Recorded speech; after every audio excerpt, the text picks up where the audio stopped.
Welcome to the Normal People Fitness Podcast. My name is Steve Marsden, and we're going to talk about getting fit, getting healthy, feeling good, while eating the things you want to eat and doing the things you want to do. Good day, people. It is Steve here. How are you doing? How are you feeling? I hope you're good. If you don't know who I am, my name's Steve Marsden. This is the Normal People Fitness Podcast, a podcast designed for normal folk who just have like social lives and kids and work and stuff and don't want to spend their life wasted in a gym like we do. Hey, Natasha, co-host Natasha. Hello. How are you? Pretty. Do you know what? I've had a shitty week. I've been probably 9.5 out of 10 stressed this week. I can tell. Yeah. I can tell. It's not often I let it bleed into the gym. Yeah. Yeah. No, that's true. But I went to, for a bit of context, I went to Steve the other day and I said, oh, by the way, and you were like, I don't want to hear it. Leave it until next week. And I was like, okay. I'd like to think I was, firm, but I don't do that very often, do I? No, you don't at all. You don't, but nah. It's good. Some situations need to be handled like that. So yeah, and this, it was just overwhelmed, stressed. Came in to join the members for a session because I thought, right, I need to exercise hard and just concentrate. And yeah, it's a good session. I'm still sore. Hamstrings are well sore. But yeah, needed that. Anyway, been very stressed. So I've just doubled down on what I'm supposed to be doing. Eating a lot of fruit and veg, training, hitting my protein goal, drinking sleeping. your green juice. Do you know? So my partner, I think your generation calls it a girlfriend, but my partner, Katie, laughs. I can hear her audibly laugh whenever I take it. She'll be in the little home office she's got. I'll be in the kitchen and I'll pop it in. And honestly, it's like drinking flour in water. There's no real taste to it unless you burp and it tastes like mango, but it's so unsatisfying. And I'll drink it and I'll go, ugh, and just gag and just start laughing away. But do you know what? I feel good on it. Good. I don't know. Maybe it's placebo. Maybe it's psychological. Maybe it is. If you haven't listened to the supplements podcast, I'm having some green veg powder. The reason is I can be inconsistent with my vegetable intake. I just want to cover those bases. And that is the quickest way to do it. It's also probably the horriblest. But do you know what? It's working for you. I think so. I'd like to think so. Yeah. Although the scanner called me fat yesterday. But hey, I scan too much. It's just a fluctuation. Yeah. I'll just keep going until it doesn't call me fat. Yeah. Good. My approach to life. How you doing? Yeah, I'm good. I'm actually really good today, this week. Oh, yeah? This month. It's a good, I'm in a good phase just now. What happens if our lives are intertwined in like the opposite way? And for me to have a good week, you've got to have a bad week. I doubt it because we both come in here happy as Larry, like usually. 80% of the time. Yeah. But Sheffield United lost 4-0 as well this week. My life is intertwined with them. Oh, I won't bore any of you normal people. I might start a Sheffield United podcast just so I can explain this concept. But yeah, good. Oh, I'm glad you're feeling good. Good, thanks. Nice. Right. Yeah. Let's get to it. We've got some questions. So these questions, just to preface, have sort of been asked in a way before, but I wanted to cover two bits all over again because they've come at it from a different angle. And I think they want the first question, which we'll tackle, is about how you create a workout routine. So it might be someone who doesn't train with us or just wants to know how you do it. We've come at it from the point of view of, I think, body part split versus full body, but I've never actually talked about the programming before. So yeah, we'll go for that one first. So what was the actual question? How to make a good workout routine. Have you ever made a workout routine, or have you relied on me? All through Zoom, remember? I was doing my programming. I've had wee shots of it here and there. Have you ever done it for you, though? Yes. But it was a stupid program. Go on. This is a good place to start. All right. Why was it stupid, Natasha? Because I was just doing the typical 4 sets of 10 of everything. What's wrong with that? Because I had 8 exercises a day. That's what was wrong with it. So I did not adhere to that for very long, so I would not deem it as a very successful program. But boom, hit the nail on the head right there. Yeah. Hit the nail on the head right there. So let's extrapolate that. What makes a good workout routine? What's the number one consideration based on what you've just said? One that you can adhere to, one that you can stick to over a long period of time. Exactly. And enjoy your workouts. Exactly. I sometimes feel like when people start some sort of health and fitness regime or program, they sort of look to their superhuman self. Oh, I'll do 7 days a week. I'll eat 1 almond a day, and it all works. But we're just not as good as we think we are. And yeah, so it absolutely has to fit your life and stick to your life. Yeah. Yeah. Boom. Good. So what? Okay, let's say this person, and I'll make up the normal person that comes to the gym, but they don't train with us. They're making it up for themselves. Mm-hmm. First thing, how many times do they train a week? Let's pretend it is between 2 and 4 times a week, which is what most people train here. Yeah. What's the next consideration? That's when you'd kind of bring what split you're doing into play. So I'd say full body for 2 to 3, maybe 4. But when I was doing 4 days a week, I much preferred upper lower. So it just depends, trial and error, you can play about with it, but that kind of range of 2 to 4, like if you're doing 4 max a week, I would say full body. You don't want to be doing full body any more than 4 times. But it depends, doesn't it? Anyway, I'm going to just go For back. recovery purposes. I'm just going to go back and say we need to think about the goal here. Yeah. Yeah.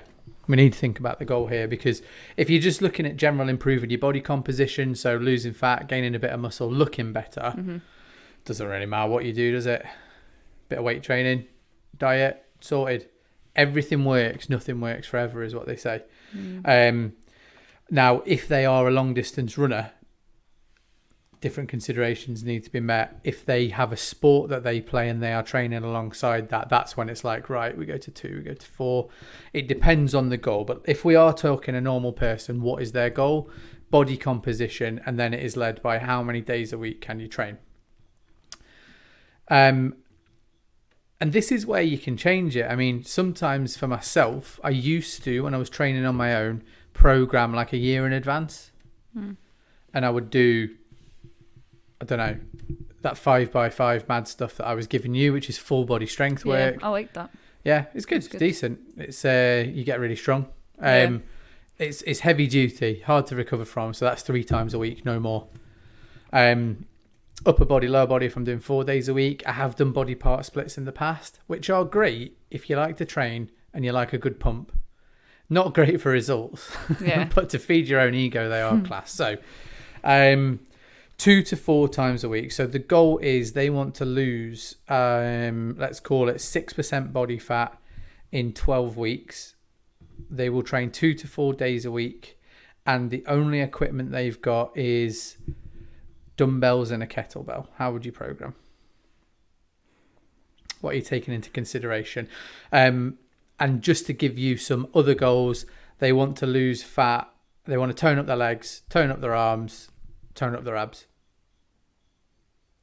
Give them full body. Cool. Okay. What exercises are in there is what I'm getting at. All right. Okay. Yeah. Cool. So, I always do like a squat variation. Well, how we program is squat, hip hinge, push pull, which I love the structure of that. So I would always program that for myself and for other people, just to make sure you're getting all those foundations in. What do you love about it?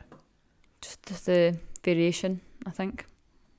Yeah. Just doing the same thing every day. It's not the same thing every day though. Like the underlying principles are the same, but you can make completely different workouts from it, so it feels different. Yeah. No, I completely agree. Like I think out of all the program variations I've ever tried, it leads to balance. Yeah. It leads to people like, shout out to Carol Aitken here, who's been with us 2 years. Touch wood, she's never been injured. Do you know what I mean? She's had bad knees in the past. She's had things, but it keeps her fresh enough and balanced enough that she can sustain working out at quite an intensity, depending on obviously the rep schemes and the undulation and things like that. Yep. So you do push, pull, hip, hinge, squat. Yeah. Cool. Right. Wee bit abs, wee bit cardio. Cardio core. Yeah. Beautiful. Yeah. I mean, we are biased. This is the way we train people. We think this is the best. But that's the way I would go. I would say that for most people that pick what you can stick to. Now, psychologically, there are some people who can't stick to what we do because they like coming to the gym. They are, I hate using the word addicted because they're not addicted to it. They can give it up, do you know what I mean? But it is one of the things that they want to spend their time on, and therefore they want to come like 5 to 6 times. Yep. Wouldn't give them that. Yeah, no, not at all. I'd give them a split or upper body, lower body, push-pull legs, something along the lines of that. But yeah, start with how many days can I train? And if you are training between 2 and 4 and you cannot guarantee 4 workouts, then yeah, full body it has to be. Because if you do, let's call it push, pull, legs, and then arms, as some people do, and you miss one of them, you miss legs out, that's imbalance straight away. Yep. And I very much like balancing. How many sets, how many reps? So we'll call it how many sets per body part per week. I would say you want to hit each body part 3 times a week.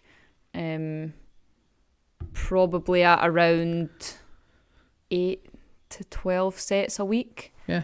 For each body part. Pretty much. I mean, if you do 20 sets, you're probably using lighter weights. Yeah. 8 to 12 is because we have to think of a time. You don't want to be spending 2 hours doing these workouts. And I imagine when you were doing thousands of sets of 4x10, they just took ages, these workouts. Yeah. Do you know what it was though? It was back in the day when we used to have a gap between 8 and 10. Yeah. And I'd be like, cool, 2 hours. Like, how can I maximise? Which obviously I would do different now, knowing what I know. Like, that was quite a while ago. But I was like, yeah, let's do as much as we can in this time. So that was kind of why I was doing so much. Yeah. But yeah. You couldn't stick to it. And that's the main thing. And there's no shame in that. Yeah. It was just the wrong program for you. Yeah. I mean, I would do, the reason why we do full body, 8 to 12 sets per body part per week, push, pull, squat, hip hinge, core cardio. That's our philosophy, is because you can get really good results by spending 3 hours a week in here. Yeah. Like exceptional results, really. Yeah. And it works. It doesn't get boring. It can be stuck to. And then it's our job within our program and at Steve Marsden Fitness just to make sure that what I call the mesocycles and the macro cycles are all feeding into keeping them fresh, training different things, deload weeks, all of that stuff. Yeah. But if you're at home and you're thinking, right, full body workouts, you can pull some up off the internet. You don't even have to program yourself. And that would be my recommendation. I would probably always start off higher rep and lower weight as well. So people can strip it back to basics, build up the foundations, make sure form and techniques bang on, and then you can bring the reps down, put the weight up a little bit and play about with it that way. Yeah, exactly. I concur greatly. Good. I would just add that having a coach will teach you that technique far faster than a YouTube video will. I'm biased in that, but you can fix your car yourself, but there's people you can pay to do that. They'll do it faster and without error. Absolutely. And that's the goal. Right, boom. I think we bungled through that. Yeah. Yeah, cool. Covered everything. I know, but our bias is just... I know. But that's a good thing, though, where we back what we do and we trust our process. I've tried loads of different... You know how much I try new stuff. And for myself, I've done powerlifting, strength work, done bodybuilding programming, done CrossFit. Like, I've tried loads of stuff. I just pick the best bits from all of it and see what happens. Good. Shout out to Mark Stockdale, the Jeremy Paxman. Do you know who Jeremy Paxman is? Nope. Nah. I don't know who anyone is that you ever mentioned to me. I know. Jamie Murphy. Is this an old people's person? I'm too young to know who this is. Jeremy Paxman is, he's the head of University Challenge, so he asks lots of questions. Okay. He's the presenter on that, but he also presents Newsnight where he questions politicians. So Mark Stockdale, it was just a joke about how Mark Stockdale was like Jeremy Paxman, but right, okay. You know, the audience will understand. Yeah, sorry, I can't be. Natasha is frightfully uncouth. She's a Philistine. I don't even know what that means. I'm gonna get you a book. You don't read. You were lying last week. That's not true.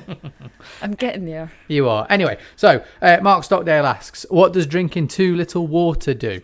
Okay. Here's a can of worms. Water's well good for you. Our body is 70% for it of it. I wish you'd just stop there. On to the next question. Yeah, I wish we could, Yeah. but for some reason, people need an incentive to drink more water. Yeah. Which baffles me, because of the good things. Now, I'm going to talk the main benefit that if anyone asks me this question, I'm not drinking enough water, why should I drink water? You know what I say to them? If you don't drink enough water, you will hold water under your skin. This is exactly what I say. Is it? Yeah. And you will look soft and flabby no matter how lean you are. Yeah. It's funny because you can go through all the health benefits in the world of water and come to the gym, blah, blah, blah, what it does for you, what it does for your recovery and sleep and blah, blah, blah.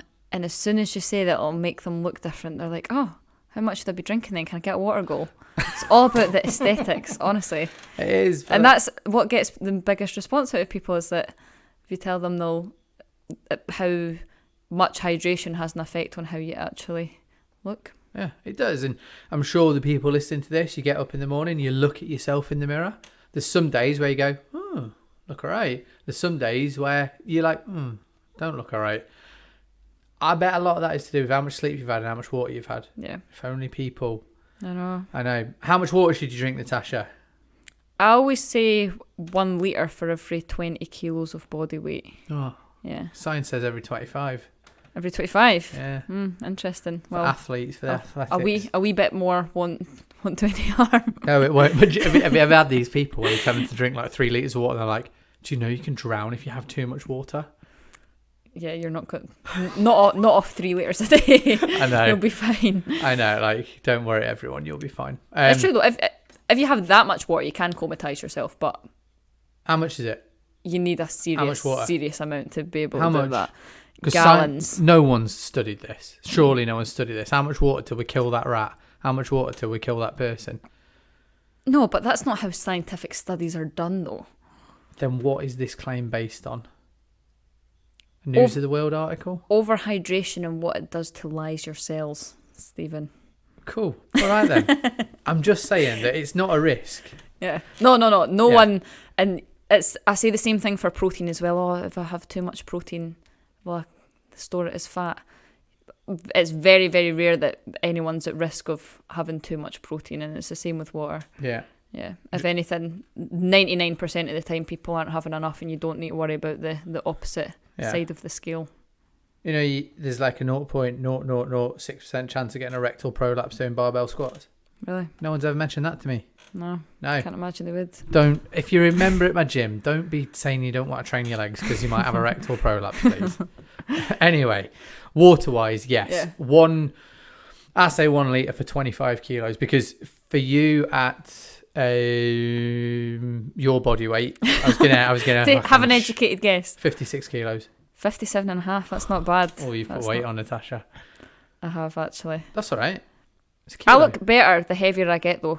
Yeah, I'd like to think I was the same. I look more athletic when I'm at my heaviest. Yeah, cool. And it's like a kilo for you is what, 2% of your body? Yeah. That's like fluctuation, isn't it? It doesn't make a massive difference to me water-wise, that extra 5 kilos. But if you're like 150 kilos, then it would make a wee difference in how much you're having. So, yeah, you're looking at 2.5 litres a day? About 3. Yeah. I'm looking at 4 or 5 litres a day. Yeah. I'm 100 on the dot, actually. Lost 3.5 kilos, but too much bloody muscle's gone. I know. You know? Ugh, diets, man. I feel dead small and insignificant. Anyway, please drink your water. It keeps you hydrated. It makes your brain function. And do you know what? If you are not drinking any water now, like any actual water, why don't we just make a fluid goal rather than a water goal? Because things like diluting juice, they're not optimal, but do you know they get there. Tea, do you know coffee is hydrating, providing you've got more milliliters of water than there is milligrams of caffeine. There's a net gain of hydration. So I'd start, if you are listening to this going, oh my god, it sounds like so much water, why don't you just have an extra cup of tea in the morning if you can, or thingy. Yeah. Does anybody ever say to you, yes, but I just can't go to the pee. I just can't go to pee all this time. Yeah. You get stressed about how much they have to pee. Yeah. Society should normalise peeing through hydration. Yeah. The benefits outweigh going to the toilet a few times. I would just say as well, a lot of the people if someone turns around to me and they're, I'm kind of getting a wee bit cramp, I'm like, you're probably a bit dehydrated then. Stuff like muscle spasms and whatnot, very important to prevent that stuff happening in the gym. So that was it. When we had the hot weather, we had a couple of people get cramps, and it was like, oof. And hydration does not happen. You don't have a drink and you're hydrated. There's a little bit of a process that goes on. If just be consistent in your water. Look at it like maybe you look at your step goal. That's how I look at it. So you increase by 10%, and that's good. Do you know what I mean? Don't worry about what the optimal is. If you're doing 3,000 steps a day, and 10's the goal for most people, just go up to 5, and you've increased by a good percentage. Yeah. Good. Cool. Water's well good for you though. I know you need to. It's so important to replenish the water that you sweat out during sessions and stuff as well. That's why we kept saying to people over the hot weather, you're going to be sweating more. You need to be drinking more. Yeah, exactly. Cool. My stomach keeps rumbling. Is the mic going to pick this up? Not unless you verbalise it. Okay. Well, everyone on the podcast, my stomach's rumbling. I saw your Instagram post this morning. Do you want to tell people why your stomach's rumbling? I think that's dead interesting, that. Yeah, well, I unintentionally did my own wee experiment this morning, so I'm no stranger to talking about protein Weetabix on this podcast. It seems to be every time. I hate him. I think it's a marketing lie. But it's not, though. We've had this conversation before. As someone who was having 4 normal Weetabix a year ago. I'm having to turn your mic down because you started shouting out a passion for protein Weetabix. Right, control yourself, woman. Sorry. As someone who used to eat 4 normal Weetabix, originally. Yeah. Having 4 protein Weetabix is upping my daily protein intake by about 20 grams per day. It's not high in our standards of what a high protein food should be. I know we always say 100 calories for 10 grams of protein. That's how many calories is 4 protein Weetabix? It's like 350, I think. Cool. How many grams of protein? Like 20. So it's not high protein, but it's significantly higher than what I was having when I was having the non-protein Weetabix. I get that. I just think there's better options for you. Like what? Skyer and silence. Fruit. Skyer and fruit. That wouldn't fill me though. How about honestly. Egg on toast? I don't have the time to make that at 5 o'clock in the morning. Get up earlier. It's okay. Because sleep's important. I've just got a big, massive thing, and sorry if I've ranted about this before, and I'm sorry I've offended you, Natasha, but you're too emotional about your breakfast, pal. It's just feedback. My bugbear is that what some companies have started doing is putting the word protein on things that inherently don't have as much protein as I, in my ultimate wisdom, think. I think it should be, if there's more than 10 grams per 100 grams of protein, you can put protein on. But it's not regulated. And a lot of people will buy like a Bounty or a Mars bar with protein in. It's like 9 grams. Yeah. 9 grams. It's like 3 more grams of protein than a normal Mars bar. And then they'll tan like 4 of them and then tell me that they've increased their protein intake. And I just get upset with, it's the marketing I'm upset at. Not at you, Natasha. That's not at your fine. breakfast. Okay. I still think it's a shy breakfast. I appreciate the clarification. I think even minor changes in the right direction are still a positive thing. No, I absolutely agree. And if it's your routine and, God, you can add protein in the rest of the day. Yeah. But I just get really, really, I want to swear, but I won't. I get really upset with marketing companies and the use of the word protein, because then it's not changing people's body. They're eating the same amount of calories for not much gain, but it's like 4 times more expensive. Yeah, that's true. The price, $3.20 a pop, is ripping it a little bit. Yeah. It absolutely skins me, but it's worth it. So anyway, that was a big tangent. Sorry. Basically, I always stick to my 3 or 4 protein Weetabix every day, and we have a gap in the gym between 11 and 12, so I'll eat at 5, and I don't find that I'm that hungry until my break, and I'll have a protein bar or a protein cookie or something like that, and that'll be my first snack. But today, my wee brother had bought Wheatos, like the chocolate Cheerios from the shop, and I thought, oh my god, how nostalgic. I've not had a chocolate cereal in years. I'm going to treat myself this morning. And it was a hefty bowl as well. It was huge. It was a big bowl. If you were going to guess the amount, what would you say? 110 grams. It's what, 4 portions? A sickening amount, yeah. All right, yeah. So anyway, I was feeling really hungry this morning, had a ridiculous amount of Wheatos, and came in, and it was honestly about 7 o'clock, about an hour and a half, 2 hours after I had had the bowl. I was like, my stomach was rumbling, I was feeling hungry, and at 9 o'clock, I had to have a protein bar, because I couldn't wait anymore. I could feel my energy levels going down. I was feeling myself hungry as I was coaching in the gym, and I was like, interesting. I will never change my morning routine of not having my protein Weetabix again. Good. Because obviously protein, we've spoke about it loads of times before, but it's the most satiating macro.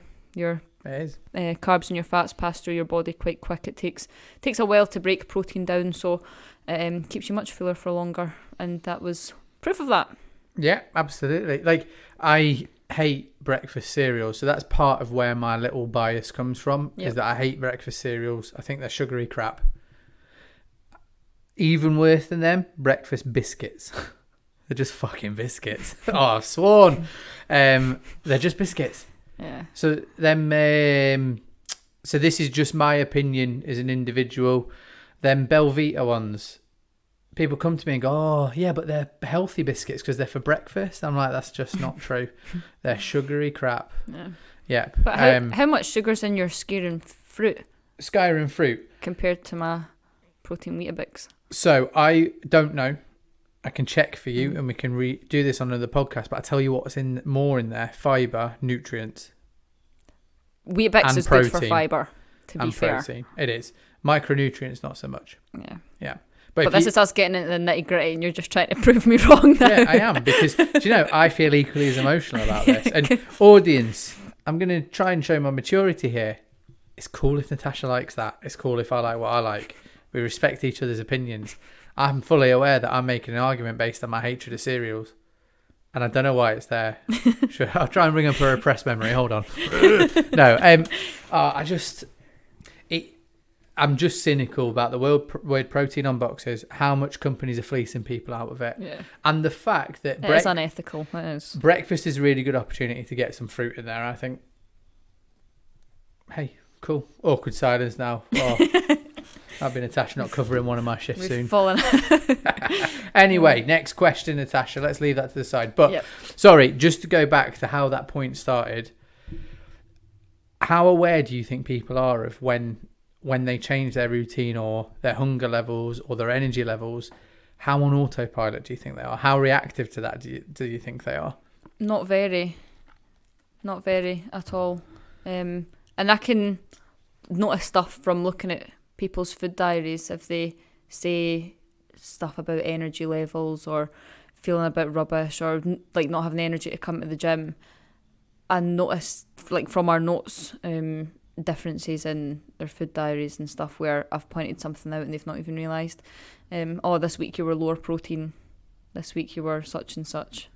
So you can break it down a wee bit for them. But I generally don't find that people are very good at recognising that. Yeah, the fact you've recognised it instantly, you just go back to whatever. Yeah. Let's say, I mean, I used to look at food, when I used to look at food diaries, I had someone that would skip breakfast. And then at 11 o'clock, if she skipped breakfast, so some days she'd have it, some days she wouldn't. If she skipped breakfast, she'd have 2 scones or scones. How do you say that word? Scones. 2 scones. We scone. Scones. We scone. How do you say it? Scone. Oh, no, Steve. Nah, it's just where I'm from. Just dialect, isn't it? Fair enough. Yeah. So, I would say a skier scone, and you'd say... Skyer scone. A skyer scone. Yeah. Oh, Jesus Christ. Yeah, anyway, that's just vocabulary and dictionary. But yeah, she would have these 2 baked goods with jam and cream. And then she would overeat for the rest of the day. So it was like not having that breakfast. And I'm okay with not having breakfast. You all know that, podcast listeners. But if there's a change in routine, you have to look for the signs of, am I eating too much if I don't do this? Yeah. I'm having breakfast at the moment and I'm finding that my energy levels are far better throughout the day. Yeah. I'm eating the same amount because I'm tracking it all. Mm-hmm. But I'm just finding that and maybe it's easier for me to regulate certain things at night. So how much cheese I'm having, stuff like that. Yeah. It sounds absolutely mad, but I know that I'll probably be more successful if I have breakfast in this case. But I've got a little bit more time for it at the minute. Yeah. So Good. it's cool. That's what I always say to people is I'm not looking through every item in your food diary to tell you off or get you in trouble for XYZ. It's to monitor your eating habits so you can identify patterns. Yeah. If I know everything that's going on, and I do the job for you. Yeah. But exactly. if you don't have a coach or anything like that, try and just be a bit more aware of changes in your routine and stuff like that, and how your feelings and hunger levels and stuff reflect that. Yeah, and like Natasha says, any incremental positive change is really, really good. Don't let the haters get you down, Natasha. Pointed at myself there for all your audio listeners. Yeah. Cool. Right, one last question. We'll go for fat burners because I didn't mention them on purpose in my supplement podcast. And we'll keep it brief because I hate them. I think they're marketing nonsense. God, I've got some strong opinions, haven't I? They're right. This is something that is correct, I would say, to have a strong opinion on. Yeah, I mean, I'm not basic. Hopefully, if you've listened to my supplement podcast, you know I try and just check what I believe and challenge it if I need to. And I'll always admit when I'm wrong. But, I mean, I've had fat burners in the past, and usually they are a proprietary blend of cayenne pepper, raspberry ketones and stuff that in studies of what had a minimal impact, but supplements aren't really that regulated. Yeah. And people think, you know what, it's a quick fix. But if you're eating like shit, they'll do nothing. Yeah. Exactly. Have you ever taken them? No. I've had no reason to. I'm trying to get huge. Yeah. Yeah. But no, I would never. Even before knowing everything I know now, like it's just mostly a stimulant, aren't they? They're mostly just. Some aren't even that. Some aren't even that. Yeah. Yeah. It's, I would say that the risks vastly outweigh the tiny benefit that you could not guaranteed will get from it. You're talking about the mad ones. You're talking about. So when I was at uni, all my mates were on something called clenbuterol, and that's like proper bad for you. Yeah, that's the big boys terrible. Of the fat burners. Yeah, and then I actually tried at university something. It was okay then. It was called ephedrine, caffeine, and aspirin. A lot of footballers get done for ephedrine. It's like the stuff in the cough medicine. All right. It's one of the components of like speed or crystal meth, something like that. It's not actual crystal meth, but what it does is apparently it revs up your metabolism. Oh, I hate that phrase. I don't know why I've just used it. Well, you did say apparently. I know, but revs up your metabolism. I've turned into one of these Instagram educators. Yeah. No, what it does is ephedrine and ephedrine's the main compound. Caffeine's used to sort of like make you just go faster, and then the aspirin was used to thin your blood so it went in quicker, which is dangerous. Gums started bleeding, stuff like that. Your blood's thinning. Jeez. You're taking blood thinners. Yeah. And then your ephedrine stops some of your little receptors from working, which tricks your body into going, here, let's lose fat. You can't buy it anywhere in the UK anymore. Since then, it has been banned because knobheads like me who wanted to look good on a night out were using it. And do you know what? It was terrible. Yeah. Now, fat burners that you buy from websites or the shops or Holland and Barrett's or wherever over the counter ones. Terrible. Yeah. Shite. Nothing in them. Yeah. Nothing in them. But when the only positive, I'm going to try and find a positive. The only positive is when people do buy them, they're a little bit more adherent on diet and exercise. It's a placebo, and I'm not spending 40 quid a month on a placebo. Maybe my green veg powder, but I'm pretty sure it's not a placebo. Yeah. Yeah. Just bad news. You don't need it. No one needs it. If your training's in check and your nutrition's in check, you're in a good calorie deficit, you'll lose fat. You don't have to. Yeah. Don't have to. I'd be spending all these things. 40 quid on a nice meal or a recovery or something I like to do. Yeah. Yeah. Make myself feel better. Yeah. I'm going for a float later. That was about 40 quid. One of my little sensory deprivation tax. I'm going to ask him if he wants to go on the podcast, actually. That'd be good. I think it'd be really good. Keep intending to go for a float. I know you rave about it. I do. It's not for everyone. Some people don't like it, but yeah, it's the feeling of being weightless is really cool. Yeah. Yeah. And then you get a good night's sleep after it. Nice one. I think we covered that. Yeah. Boom. Right. Any plans this weekend? I have a busy weekend actually. Yeah. We do. Going to see my friend in Glasgow tomorrow, and staying at hers, and then I have Amarone booked actually on Sunday. Yeah, I do. That'll be twice in 2 weeks. I know. I'm treating myself. Oof. Now we had the vouchers from a year ago. That two courses, 2 cocktails, and then lockdown happened, and they were like, "Well, use it by August 2021." So we wait till the last week of August 2021 to use it. So just so you all know, Amarone is an Italian restaurant. Yeah, you're going to be tracking that day? No. Cool. It's fine. And that is okay. That is okay because you don't have a defined goal that you're working towards just yet, as we established on the last week's podcast. Yeah, cool. Boom. Enjoy yourself, Natasha. Thank you. I will. Boom. And then Steve and I are there the week after. Yeah, but let's just put a caveat on this. It's work. We've got our team people. Katie, I'm so sorry. We've got taking the team out, aren't we? Yeah. We are. Cool. Right then. Let's do it. Let's go change some lives, Natasha. We've got a session in a moment. Yep. Thank you so much. Thank you to you lot so much for listening. If you have any questions, anything, Steve at starvingfitness.com. Nice. No, I guess he's hungry. Steve at stevemarsdenfitness.com. Stay safe, stay healthy. We'll see you soon. Bye-bye. Thank you so much for listening to the Normal People Fitness podcast. If you need any help, then give me a shout at www.stevemarsdenfitness.com. Have an amazing day and hopefully I'll see you soon.